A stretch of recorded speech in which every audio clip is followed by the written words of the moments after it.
I was born in the lower maintenance decks of an Imperial Star Destroyer, which tells you everything you need to know about how the Empire valued human life. My mother was a technician, third class, assigned to the Relentless. My father was another technician, whose name she never told me, probably because she didn't want me fixated on someone who'd been transferred to another vessel before I took my first breath. The Star Destroyer was my cradle, my nursery, my school. I learned to walk on Durasteel grating. I learned to read by Imperial maintenance manuals. I learned what fear meant by watching officers pass through our sections, their boots clicking like countdown timers, everyone falling silent and perfect until they moved on. The smell of recycled air and engine coolant, that was my childhood. That sharp, metallic tang that never quite left your lungs, mixed with the ozone smell that clung to everything electrical. I can still taste it now, here at the end. Funny how your first memories become your last, how life circles back on itself like a hyperspace route gone wrong. They called us deck rats, the children born to lower-level crew. We weren't supposed to exist, technically. Imperial regulations discouraged families on warships, but the Empire needed bodies to maintain its fleet, and bodies came from somewhere. So they looked the other way as long as we stayed useful, stayed quiet, stayed invisible. I learned early that invisibility was survival, learned to move through corridors without making sound, learned to fix things with my hands before I could properly name them, learned that asking questions was dangerous but observing everything was essential. My mother died when I was 12. Coolant leak in sub-level 7, 30 seconds of exposure. I didn't cry at her small memorial in the crew commons because I'd learned by then that grief was a luxury, something that made you visible, and visibility got you reassigned, or worse. They gave me her technician rating and her toolkit, and told me to report to my shift supervisor the next morning. That was the extent of the Empire's compassion. You were a component, and when one component failed, another slotted into place. I was good at the work, though. Better than good. I had small hands that could reach into tight spaces, and I had that particular kind of obsessive attention to detail that comes from growing up in an environment where a single loose wire might vent an entire deck into space. By 15, I was running diagnostics that third-class technicians twice my age couldn't handle. By 17, I'd been promoted twice, which meant better quarters, still a closet, but a closet with a door, and access to restricted sections of the ship. That's when I started noticing the discrepancies, nothing obvious at first, just small things that didn't align. Cargo manifests that showed empty holds when I could hear the repulsor lift hum of loaded freight through the bulkheads. Power, consumption readings that spiked in sections that were supposedly inactive. Maintenance schedules that blocked off entire decks for routine recalibration when I knew those systems had been recalibrated the week before. I told myself it wasn't my concern. The Empire was vast, its logistics complex. There were entire departments dedicated to tracking cargo and resources. What did I know? I was just a technician who kept the lights on and the life support running. But the thing about being invisible, about being a deck rat who learned to observe everything, is that you develop instincts, and my instincts were screaming that something was wrong. The first time I really understood, I was 20 years old. I'd been assigned to repair a faulty atmospheric sensor in Cargo Bay 77. Standard job, maybe 40 minutes of work. I reported to the bay during the third shift when most crew were sleeping. Standard procedure to avoid disrupting cargo operations. The entry manifest showed the bay completely empty, scheduled for cleaning and inspection. I keyed in my maintenance override and stepped through the pressure door. The bay wasn't empty. I remember the smell first. Not the usual cargo bay smell of sterile Durasteel and recycled air, but something else, something organic and wrong. Then I saw them, rows and rows of stasis containers, their blue indicator lights creating a constellation across the darkness of the hold. Medical containers, the kind used for transporting. I moved closer, my toolkit forgotten in my hand, my breath coming short. Bodies, not bodies, people. Frozen in stasis, their faces slack and peaceful. Behind the transparisteel, their chests rising and falling with the slow rhythm of suspended animation. Men, women, children, dozens of them, all wearing civilian clothing. A woman in a dress that might have been for a celebration. A man in work coveralls. A child clutching a small stuffed bantha even in her frozen sleep. The container labels showed Alderaan origin codes. Alderaan, the planet the Empire said had been destroyed in a mining accident. The planet that had actually been obliterated by the Death Star as a demonstration of Imperial power. Though that truth was classified above my clearance level, I'd only heard rumors whispered in maintenance shafts when people thought no one was listening.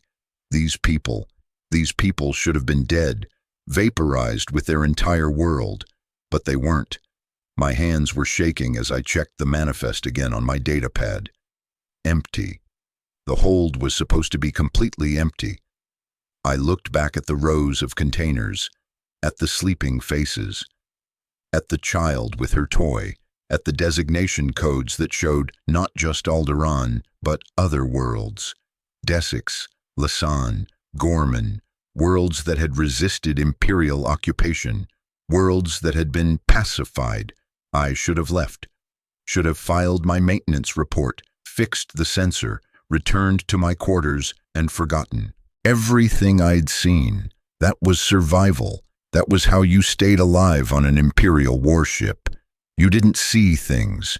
You didn't question. You were a component in the machine, and components didn't have opinions or moral objections, but I couldn't stop staring at that little girl's face. I accessed the container's data port, hands still trembling, and downloaded the contents to my personal datapad. Names, identification codes, origin points, destination classified, purpose classified, authorization ISB Special Projects Division, ISB Imperial Security Bureau, the Empire's secret police, the ones who made people disappear. I felt cold despite the climate control. Felt that childhood fear crawling back up my spine, the terror of being seen, of being noticed. I wiped my access logs as best I could, fixed the sensor in record time, and got out of that bay with my heart hammering against my ribs like it wanted to escape my chest. I didn't sleep that night. Lay in my narrow bunk staring at the ceiling, watching the shadow patterns cast by the ventilation slats, listening to the eternal hum of the ship's engines. That hum had always been comforting before, the heartbeat of the only home I'd ever known. Now it sounded like a predator's growl. The Empire was keeping people, prisoners, hostages, test subjects.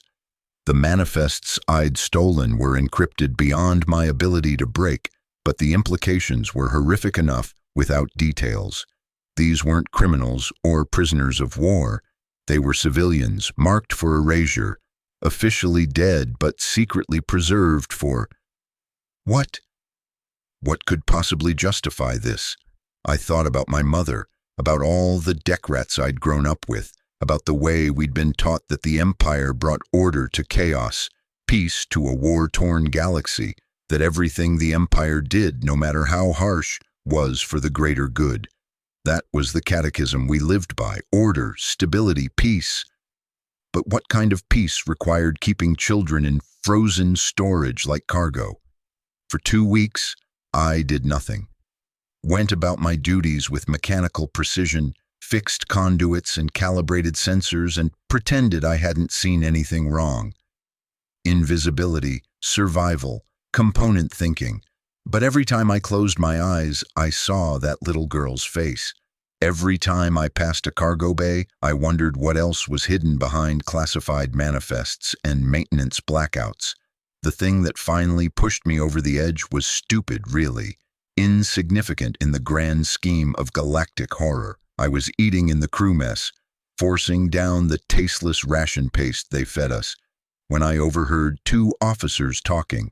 They were complaining about leave being canceled, about how they'd promised their families they'd be home for Empire Day celebrations, but Command was extending the deployment another 3 months.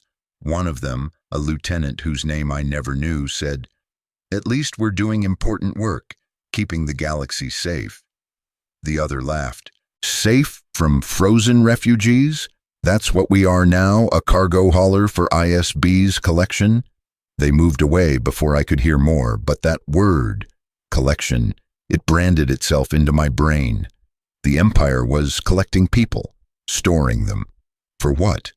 And more importantly, how many others knew? How many crew members aboard the Relentless were aware that we were hauling human beings listed as dead on official records?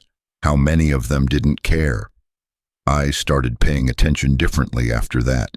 Started really looking at the people around me, the crew I'd served with for most of my life. Most were like I'd been, focused on their duties, not asking questions, not thinking beyond their next shift rotation. But some had that look in their eyes, that same hollow awareness I now carried. They knew. They knew, and they'd made the calculation that their survival mattered more than whatever horror the Empire was perpetrating in those cargo bays. I couldn't blame them. I'd made the same calculation myself for 2 weeks, but then I made a different one. I was 20 years old, a second-class technician on an Imperial Star Destroyer, and I decided to commit treason. Not grand, dramatic treason. I wasn't going to sabotage the ship or assassinate officers or steal a shuttle and flee to the rebellion, as if I even knew how to contact the rebellion, as if they weren't just another ghost story told in whispers. No, my treason was quieter, more surgical. I was going to document everything, collect evidence, and find a way to get it off the ship. To who? I didn't know yet. Maybe to someone in Imperial Command who still had a conscience. Maybe to the Senate if the Senate still mattered. Maybe just to history, so that someday someone would know the truth.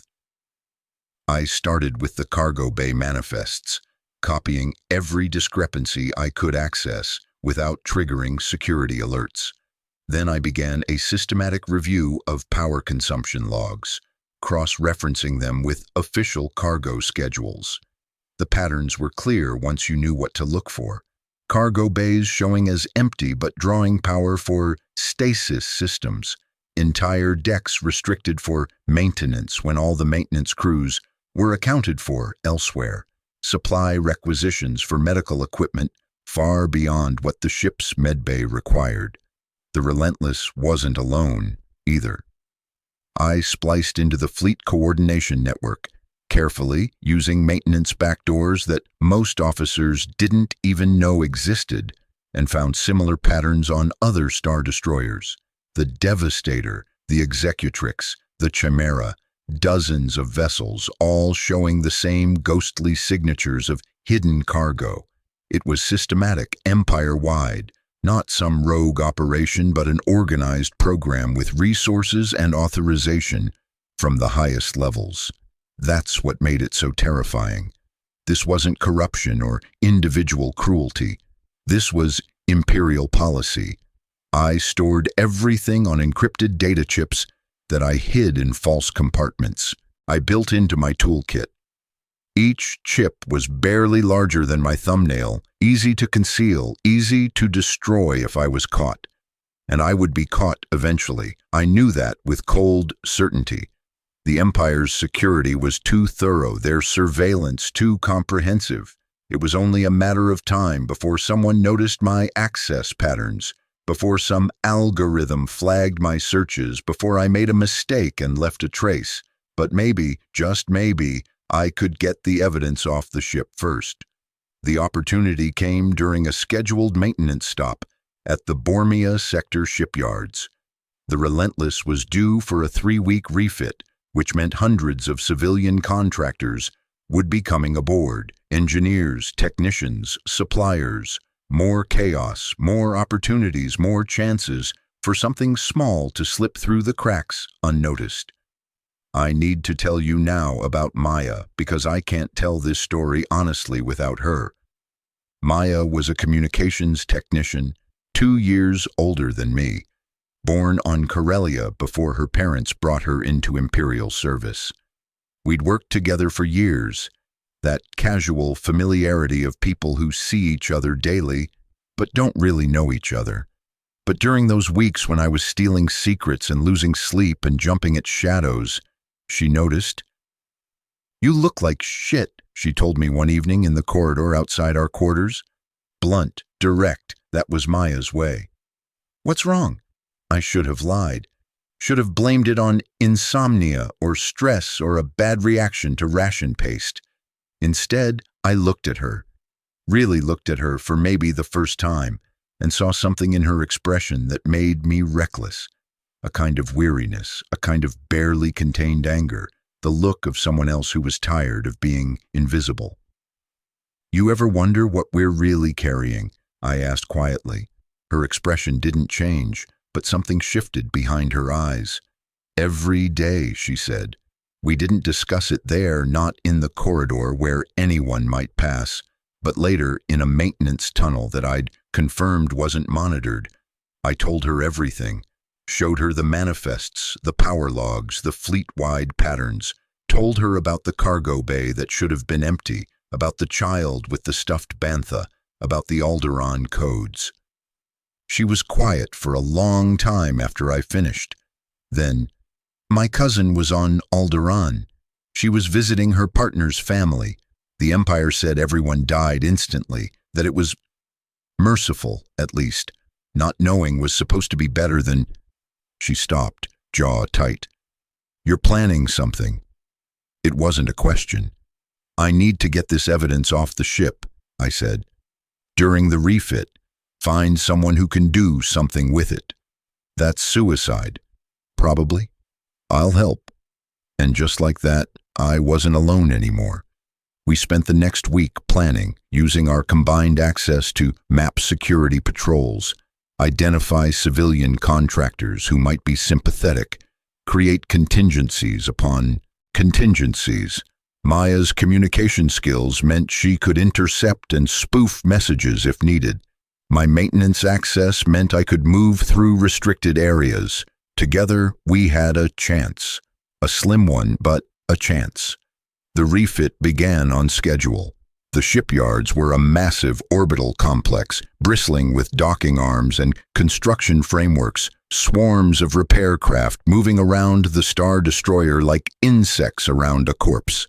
Civilian contractors flooded aboard, their temporary access badges marking them as outsiders, their nervous energy a stark contrast to the rigid military precision of regular crew.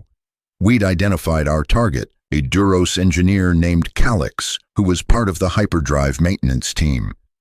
Maya had intercepted enough of his personal communications to know he had rebel sympathies.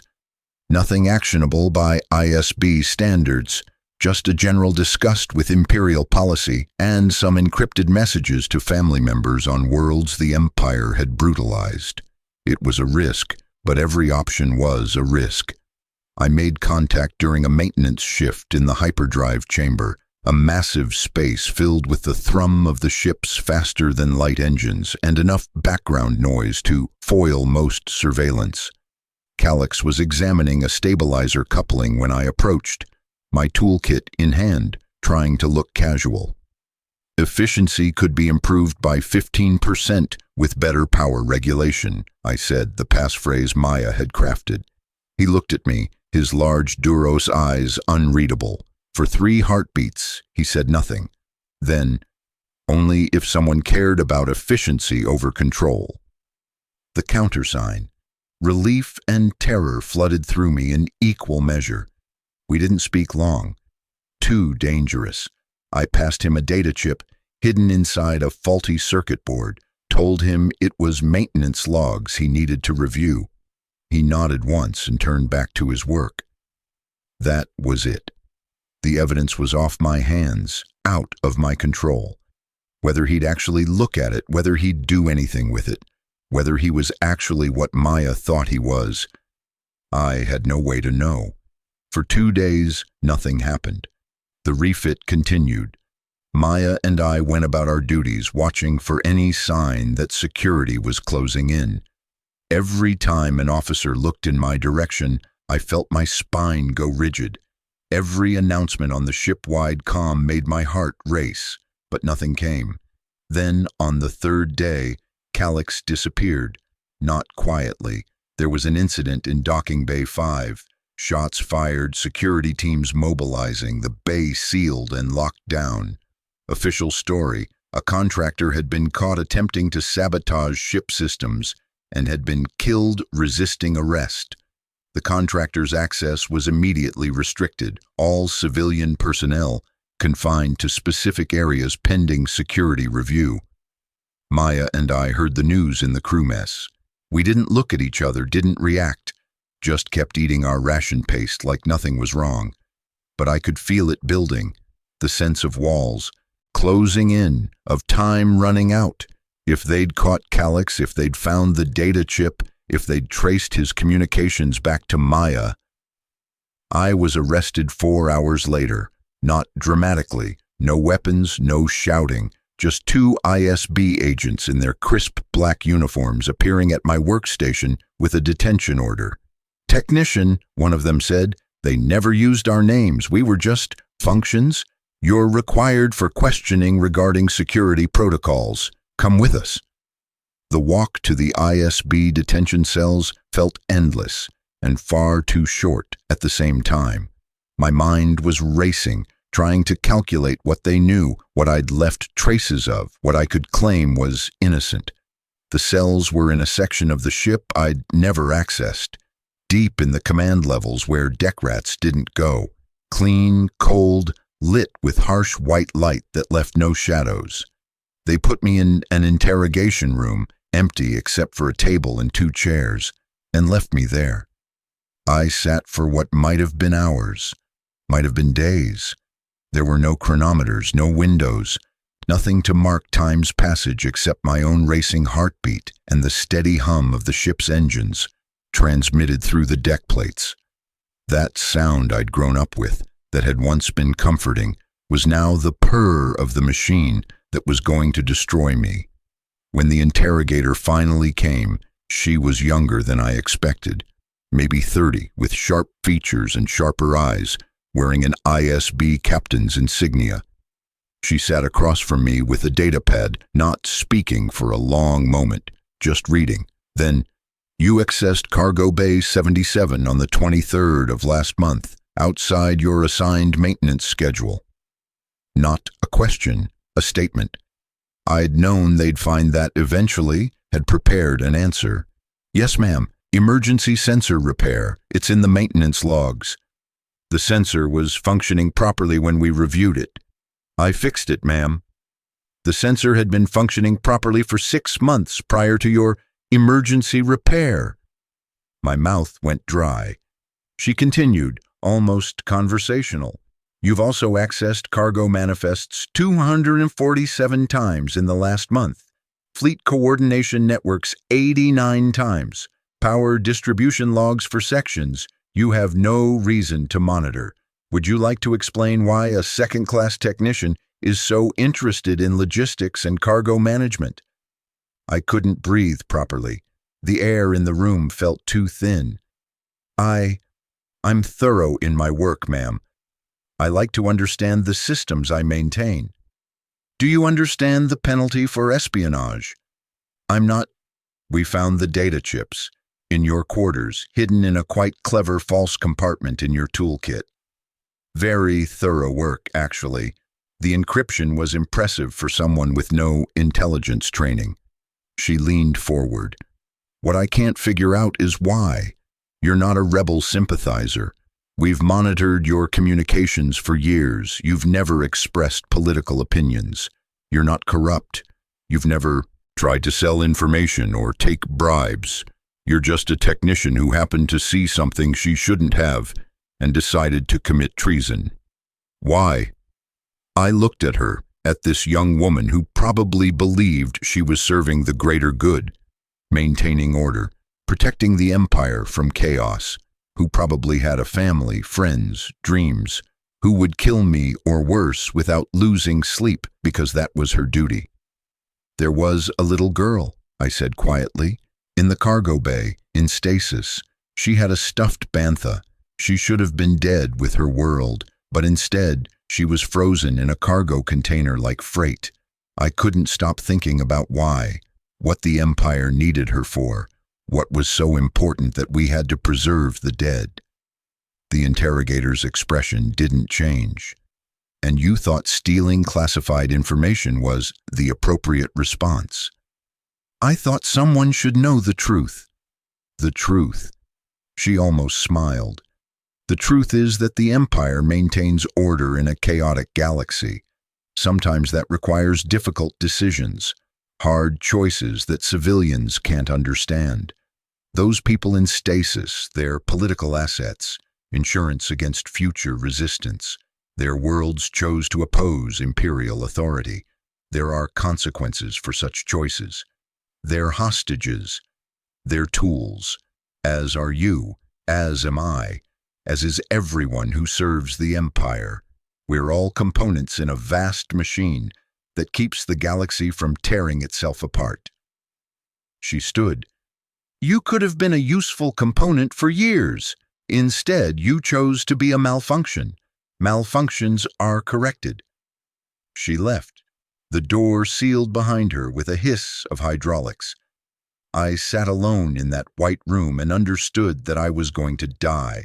Not quickly. The ISB didn't waste opportunities for information extraction. They'd interrogate me for weeks, maybe months. Pull apart my mind looking for accomplices, connections, anything useful. Then, when there was nothing left to extract, I'd disappear.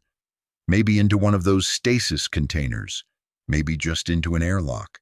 The Empire was efficient in its disposal of malfunctions. But here's what I didn't know, sitting in that cell, waiting for the torture to begin. Maya had been planning her own contingency. I'd later learn, much later from sources I still can't fully believe, that Maya had planted evidence, not of her own involvement, but of a much larger conspiracy. False communications suggesting that multiple senior officers were involved in a scheme to steal and sell classified cargo manifests to rebel intelligence. She'd seeded it carefully, using her communication access to create a paper trail that pointed away from us and toward officers she knew were corrupt, who had their own illegal activities to hide. It was brilliantly vicious. The ISB loved nothing more than rooting out treason in the officer ranks, and the evidence she'd created was convincing enough to trigger a full investigation. Resources were diverted. Attention shifted, and in the chaos, I became a lower priority. Still detained, still slated for interrogation, but not immediate. That bought time. Time for the Relentless to complete its refit and return to active deployment. Time for the Fleet Command to request additional ISB resources for the officer investigation. Time for the data chip to reach its destination, because Calix hadn't been caught sabotaging the ship. That story was a cover for something else. He'd been caught accessing secure communications, attempting to transmit data off the Star Destroyer. But in the confusion of the shootout, in the security lockdown and the chaos, the data chip had already been passed to someone else. Another contractor whose name I never learned, who'd smuggled it off the ship in the cargo hold of a supply shuttle. That chip eventually reached the Rebel Alliance. I don't know the route it took or how many hands it passed through, but 6 months after my arrest, while I was still in detention aboard the Relentless, still undergoing daily interrogations, still waiting for the ISB to finish processing the officer investigation and return their attention to me. The rebellion broadcast its contents across multiple sectors. Imperial atrocities exposed. Cargo manifests showing ships full of living prisoners listed as dead. Names, identification codes, origin worlds. The scale of the Empire's collection program revealed to anyone with access to rebel transmissions. The Empire denied everything, of course, called it rebel propaganda, claimed the documents were fabricated, and most of the galaxy, the core worlds comfortable in their order and stability, probably believed the official story. But on the outer rim, on worlds that had felt the weight of imperial oppression, on ships and stations where people knew someone who disappeared, the truth took root. And aboard the Relentless, crew members who'd been carefully not noticing the discrepancies in cargo manifests could no longer maintain that convenient blindness. The whispers that had always existed in maintenance shafts and crew quarters grew louder. Dissent, quiet but real, spread like a coolant leak through the lower decks. I didn't know any of this was happening. In my detention cell, cut off from all outside information, I existed in a timeless white void of interrogation and recovery, the pattern repeating until I couldn't remember what my life had been before. The ISB captain visited regularly, asking the same questions in different arrangements, trying to break through to information I didn't have because I'd never been part of a larger conspiracy. Who recruited you? She'd ask. No one. Who did you pass information to? A Duros engineer named Calix. Who was your handler? I didn't have one. Why did you do it? There was a little girl with a stuffed bantha. That answer seemed to frustrate her most. She wanted intricate rebel networks, careful planning, political motivation. Instead, she had a deck rat who'd seen something that bothered her and made an impulsive moral choice. It didn't fit the patterns, didn't make sense in the strategic framework she'd been trained to understand. I lost track of time. Days blurred into weeks, into months. The interrogations grew less frequent, then stopped altogether. I was moved from the interrogation cell to a standard detention cell, still isolated, still locked away, but no longer actively being processed. I was in limbo, a malfunction that hadn't been corrected, but also hadn't been disposed of. The system had gotten distracted by larger problems and forgotten about me. I learned later that this was Maya's doing as well. She'd carefully kept the officer investigation alive, feeding it new evidence whenever it seemed likely to resolve. She'd turned the ISB's own paranoia against itself, making them chase shadows while I existed in bureaucratic neglect. I was in that detention cell for 18 months. 18 months of nothing, of white walls and recycled air and ration paste delivered through a slot, of the eternal hum of the engines, that sound that had defined my entire life, of memories that grew hazy and uncertain. Did I really see those stasis containers? Was the little girl real, or had I imagined her? Had I ever had a mother, or was that another fiction?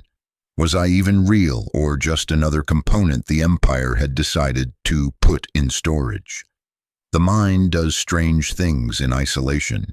I'd talk to myself, have entire conversations. Sometimes I'd recite maintenance procedures for hours just to remember that I'd once known how to do things. Sometimes I'd imagine I was back in the cargo bays, checking manifests, fixing sensors. Sometimes I'd dream I was the little girl in the stasis container, frozen and safe and unaware. I think I went a little mad, maybe more than a little. Then one day, I have no idea what day it actually was, what month or year, the power went out, not just in my cell, throughout the entire section of the ship. Total darkness, total silence except for emergency klaxons wailing in the distance. Then the backup lights came on, bathing everything in red emergency illumination, and I heard sounds I'd never heard aboard a Star Destroyer. Explosions, blaster fire, screaming. The ship was under attack. I pressed against the door of my cell, trying to hear what was happening. More explosions, closer now, the smell of smoke filtering through the ventilation. Then voices in the corridor. Not Imperial officers, not the crisp, controlled tones of military command. Rough, urgent, desperate voices shouting instructions. Check every cell. We're not leaving anyone behind." The door to my cell blew open in a shower of sparks and smoke. I stumbled back, temporarily blinded. When my vision cleared, I saw a figure silhouetted against the red emergency lights. Human, female, wearing battered combat armor and carrying a blaster rifle. "Can you walk?" she demanded. I nodded, not trusting my voice. Hadn't used it in months except to talk to myself. "Then move. We've got maybe 10 minutes before Imperial security cordons this section." She grabbed my arm and pulled me into the corridor. It was chaos. Other prisoners being freed from other cells, all of us pale and blinking and confused. Rebel soldiers, actually rebel soldiers, I could see the symbol on their armor now, herding us toward what I assumed was an escape route. The smoke was thicker out here, the heat intense. What's happening?" I managed to croak. "Rescue operation," the soldier said. "Rebel intelligence sent us, now shut up and run." We ran, through smoke-filled corridors, past firefights between rebel commandos and Imperial security, through sections of the ship I'd never seen. My legs were weak from months of inactivity, my lungs burning, but terror and adrenaline kept me moving. We reached a docking bay where a stolen Imperial shuttle sat, with its boarding ramp extended, engines hot. "Go, go, go," someone was shouting. I stumbled up the ramp with the other prisoners. The interior was cramped. Too many bodies, everyone breathing hard. The ramp sealed and I felt the shuttle lift, pulling away from the Relentless with a stomach-dropping lurch. Through the viewport, I caught a glimpse of the Star Destroyer. My home, the only home I'd ever known. Burning in sections, venting atmosphere, smaller rebel ships harrying it like predators around wounded prey. Then we jumped to hyperspace, and it was gone. I passed out somewhere in transit, came to in a medical bay on what I later learned was a Rebel Alliance cruiser. Clean sheets, actual daylight spectrum lighting, the smell of Bacta instead of coolant. A medical droid was checking my vital signs. "You are severely malnourished and showing signs of prolonged isolation trauma," the droid informed me. "Please remain still while I administer treatment." I stayed still because I couldn't process what else to do. Was this real? Was I hallucinating? Had I finally died in that cell and this was whatever came after? Maya answered that question when she walked into the medical bay 3 hours later. I didn't recognize her at first. She looked different, older, harder, wearing a rebel flight suit with captain's insignia. Then she smiled, that same blunt, direct smile, and I knew. "You're alive," I whispered. "So are you. Wasn't sure we'd get to you in time." She sat on the edge of the medical bed. "The data chip made it to rebel intelligence 8 months ago. We've been planning this operation ever since. Hitting Imperial detention facilities, freeing political prisoners. You were on the list." "How did you—" "Get away. Carefully, very carefully. Planted enough false trails that when I finally disappeared, the ISB thought I was dead. Killed during a maintenance accident." She shook her head. "Your broadcast changed things. More than, you know. It sparked resistance movements on a dozen worlds, gave people proof that the Empire wasn't what it claimed to be. You did that." I started crying then. Couldn't help it. 18 months of nothing, of white walls and isolation and wondering if anything I had done mattered, and now this. Confirmation that it hadn't been for nothing. That the little girl with the stuffed bantha might be saved. That the truth had gotten out.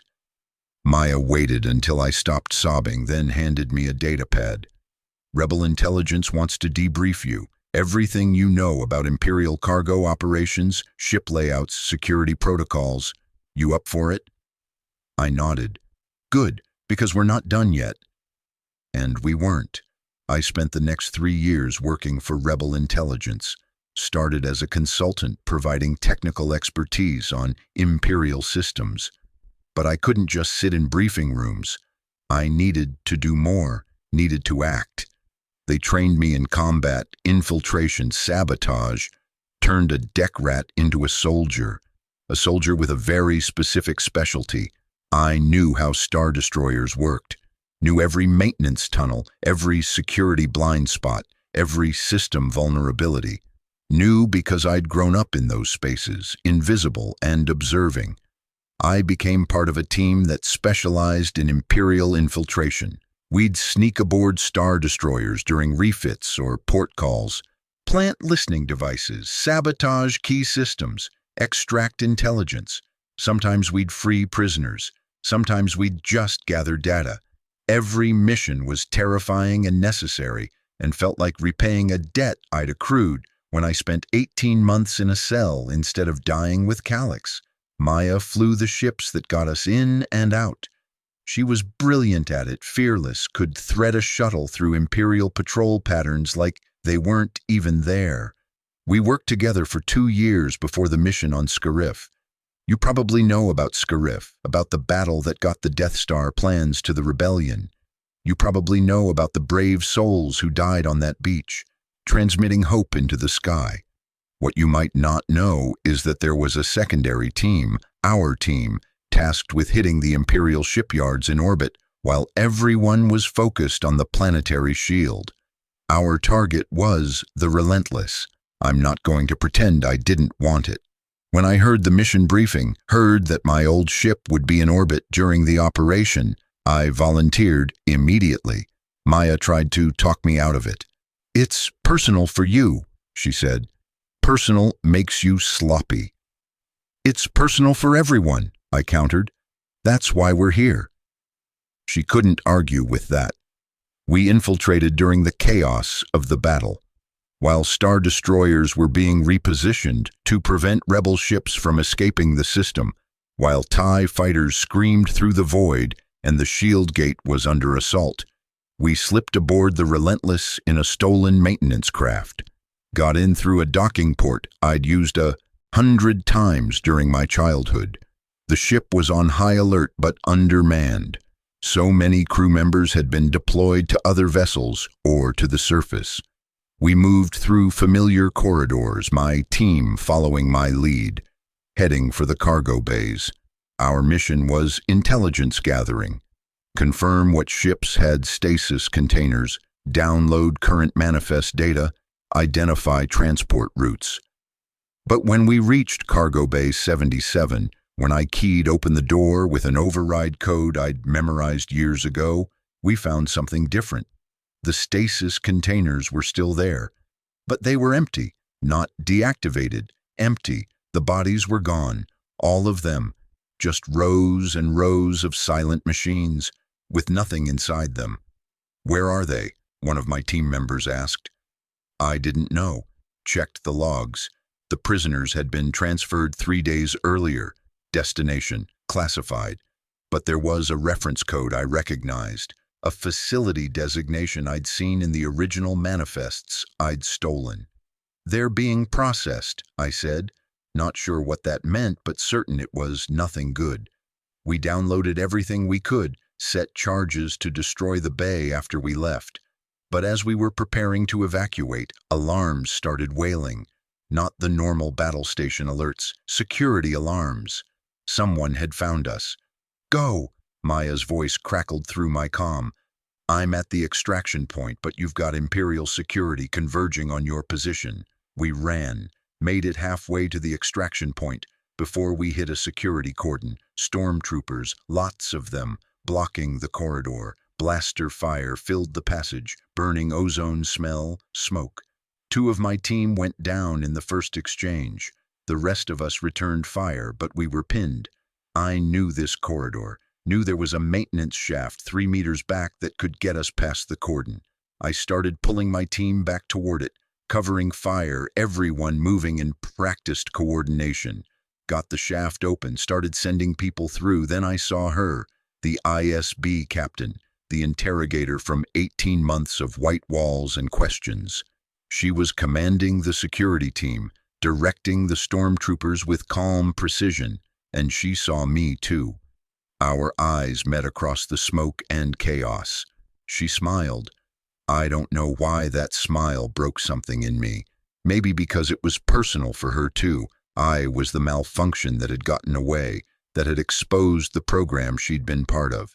Maybe she'd been hunting me since I escaped. Maybe this was her mission too.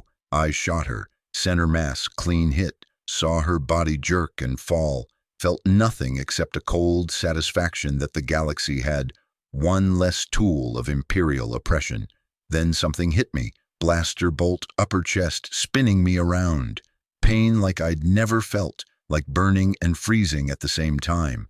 I went down hard, couldn't breathe properly, heard my team screaming my name through the comm. "Leave me!" I managed to gasp. "Get out!" They didn't leave me. Never left anyone behind. That was the rebellion's way. Someone, I think it was Kess, our heavy weapons specialist, grabbed me and hauled me into the maintenance shaft. We crawled through while blaster fire chased us, emerged in a different corridor, stumbled toward the extraction point. Maya was there with the shuttle, ramped down, engines screaming. She saw me and her face went white. "No," she said. "No, you don't get to die now." I didn't remember the extraction, didn't remember the jump to hyperspace or the emergency medical treatment. I was in and out of consciousness, drowning in pain, dreaming about the little girl with the stuffed bantha. In the dreams, she was awake. She was asking me where her family was. I couldn't answer. I woke up 3 days later in a rebel medical facility. The wound had been bad, close to my heart, damaged my lung. They'd patched me up but said I'd never be fully operational again. Too much scarring, too much internal damage. My infiltration days were over. Maya visited every day I was recovering, told me about the battle, about the Death Star plans that had been transmitted, about the hope spreading through the rebellion, told me that the data we'd recovered from the Relentless had led to other facilities, other rescues, told me that some of the prisoners we'd been tracking had been recovered. "There was a little girl," Maya said carefully. "Alderaan origin codes. She's alive. She's with a family on Yavin 4 now." I started crying again. Seemed like all I did anymore was cry, but these tears felt different, felt like release. "Did she have a stuffed bantha?" I asked. "I don't know, but she's safe. Because of you." I spent the next 4 years doing intelligence work from behind a desk, analyzing Imperial data, coordinating resistance operations, training new infiltrators in Imperial systems and procedures. It was important work, I knew that, but I missed being out there, missed the action, missed feeling like I was directly fighting back instead of just supporting others who did. Then came the Battle of Endor. You know how that story ends. The Death Star destroyed, the Emperor killed, the Empire shattered, victory snatched from the jaws of desperation by brave pilots and tiny Ewoks and a redeemed Sith Lord. I watched the celebration broadcasts from the rebel base, watched the galaxy erupt in joy, watched tyranny fall, and I felt empty. Not because I wasn't happy, I was, but because I'd spent my entire adult life fighting the Empire, defining myself by opposition to that vast machine. And now, the machine was broken. Who was I in a galaxy without the Empire? What did a deck rat turned infiltrator turned analyst do when the ship she'd been fleeing from finally crashed? The answer, I learned, was a lot of paperwork. The New Republic needed people who understood how the Empire worked, needed experts who could dismantle Imperial systems, recover prisoners from hidden facilities, document war crimes. I was recruited into the Transitional Justice Department, given a nice title and an office on Chandrila, told I was essential to the rebuilding effort. I hated it, not the work itself that was necessary and important, but the bureaucracy, the politics, the way things moved so slowly now that we weren't fighting for survival, committees and subcommittees and endless debates about procedure. I'd spent years making life or death decisions in the field, and now I was filling out forms in triplicate. Maya left after a year, said she couldn't do the peace, needed to keep flying, keep fighting. There were still Imperial remnants out there, still battles to be fought. She joined a New Republic fighter wing and deployed to the Outer Rim. We wrote letters for a while, then stopped. People drift apart when the crisis that bound them ends.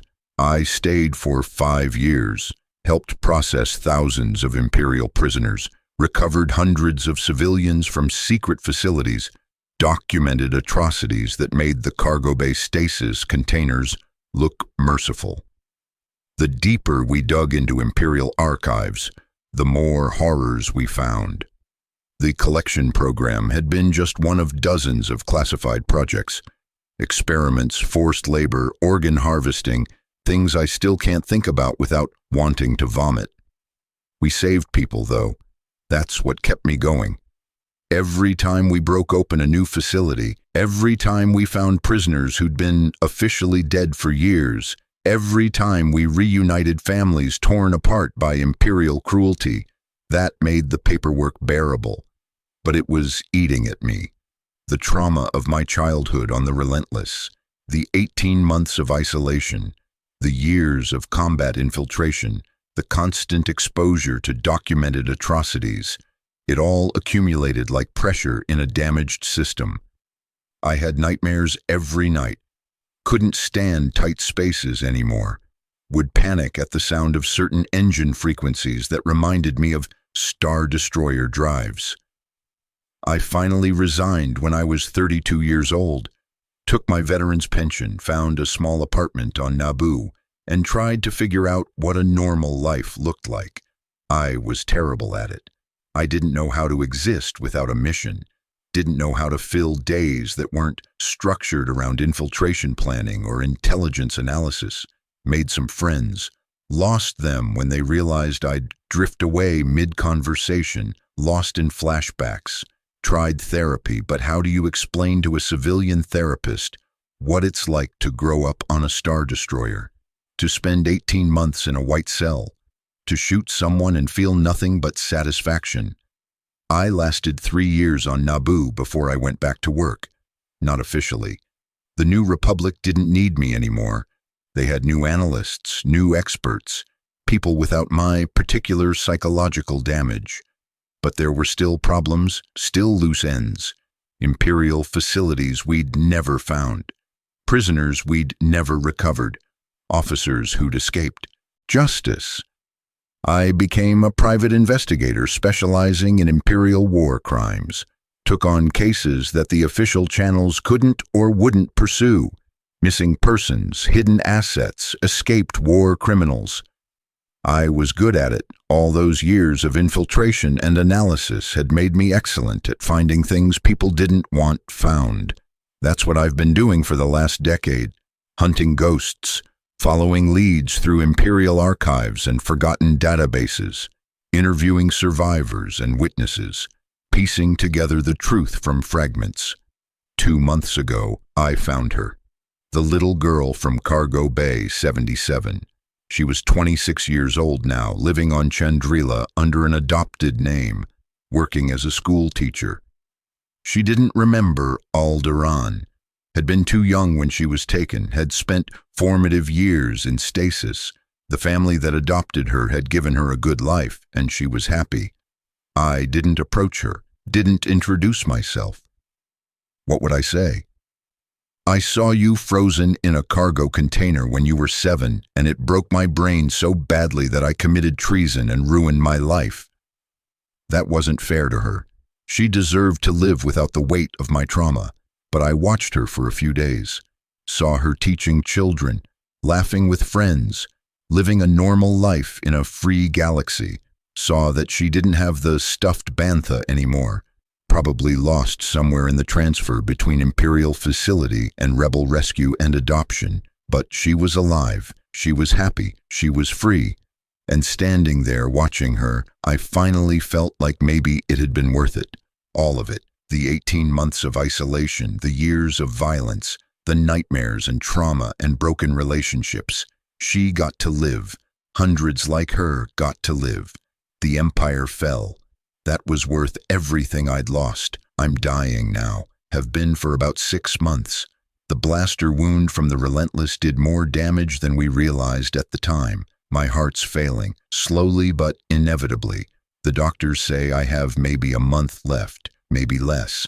They can't fix it. The scar tissue is too extensive. The damage too integrated with vital systems. I'm back on Naboo, in that same apartment. Not because I love it here, but because it's quiet and I can watch the sunset over the water. And it reminds me that there's beauty in the galaxy, even after everything. Maya visited last week. She's a general now, still flying missions for the New Republic, gray in her hair but same sharp eyes. We sat on my balcony and drank terrible wine and didn't talk about the past much. Mostly talked about her grandkids. She has 3, can you imagine? Maya with grandkids. She showed me pictures on her datapad, and I pretended I could see a future where I might have had that too if I'd made different choices. Before she left, she asked me the question I'd been waiting for. Was it worth it?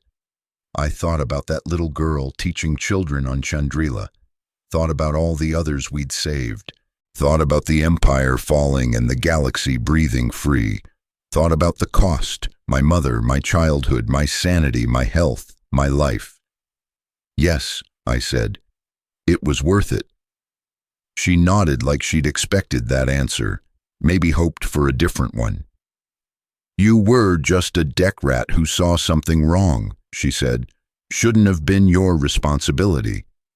Whose responsibility was it then? She didn't have an answer for that. No one does. That's the thing about evil.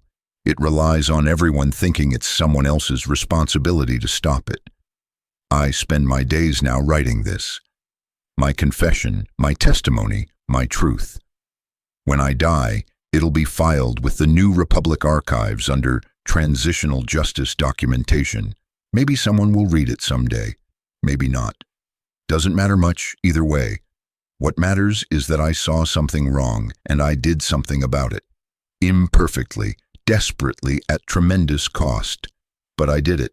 A deck rat, a malfunction in the Empire's great machine, a component that refused to function as designed. The scar from the blaster wound aches all the time now. The doctors gave me painkillers, but they don't help much. Sometimes I still hear the hum of Star Destroyer engines in my dreams, that sound that defined my entire life. Sometimes I wake up thinking I'm back in the white cell and have to remind myself that I'm free, that the Empire fell, that it's over.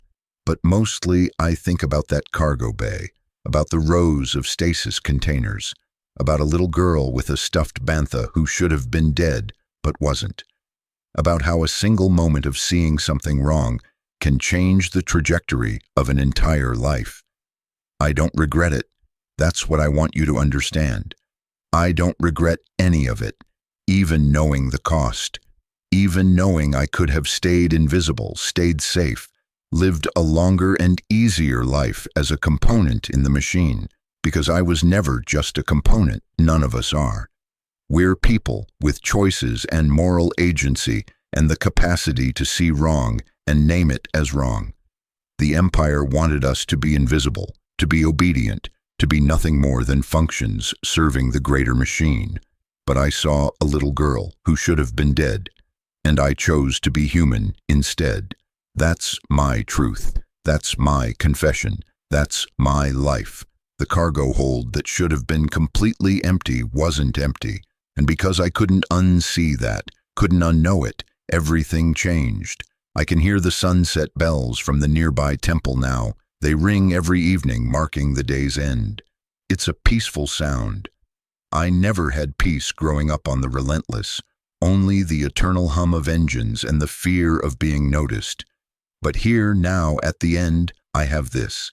Sunset bells and the knowledge that I fought back, that I mattered, that I saw evil and refused to look away. The scar aches, my heart stutters. The sunset is beautiful, it was worth it. The truth, I was born invisible and I died visible, and that transformation cost me everything. But here's what I need you to understand. The Empire survived because people like me stayed invisible, stayed quiet, stayed components in the machine. It fell because enough of us chose to become human instead, to see wrong and name it, to act despite the cost. That little girl with the stuffed bantha is teaching children now on a free world, and she'll never know my name or what I lost so she could live. That's fine. That's how it should be. She gets to be free, and I get to die knowing I did one real thing in a life of invisible service to evil. One real human thing. I chose her over invisibility. I chose truth over survival. I chose to be a malfunction rather than a component. And if I had it to do again, standing in that cargo bay looking at rows of stolen lives, I'd make the same choice every time. The cargo hold that should have been empty wasn't empty, and neither was I. That's all that matters in the end. That we were here, that we saw, that we acted, that we refused to be nothing.